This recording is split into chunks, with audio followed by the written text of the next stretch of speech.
আজি মই এটা বিশেষ কথা ক'বলৈ ওলাইছোঁ। আমাৰ অসমত বৰাহী বুলি এটা জাতি আছিল, এটা জনগোষ্ঠী আছিল, জনজাতি আছিল।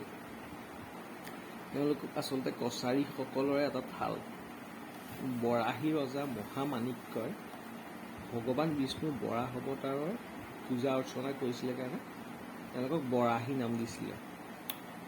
আৰু বৰাহীসকলক ৰজা মহামাণিক্যই এজন অতি ধাৰ্মিক ৰজা আছিলে। তেখেতে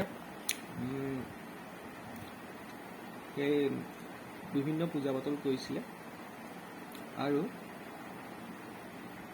পিছত আহোমৰ হাতত পৰাস্ত হৈছিলে। চুতীয়া বৰাহী মৰাণক পৰাস্ত কৰি আহোমে অকুপাই কৰিছিলে। কিন্তু অতীজতে শিৱসাগৰৰ এটা বৃহৎ অঞ্চল এই বৰাহী ৰজাৰ হাতত আছিলে, মানে কছাৰী ৰজা।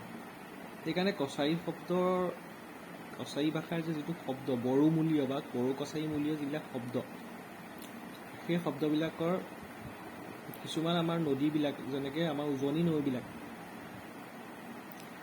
দিহিং, দিচাং, দিখৌ, দি মানে নৈ, গতিকে এই শব্দবিলাকৰ প্ৰভাৱ সেইকাৰণে পৰে। একচুৱেলি সেই বৰাহীসকল কছাৰীৰ এটা ঠাল আছিলে। ধন্যবাদ।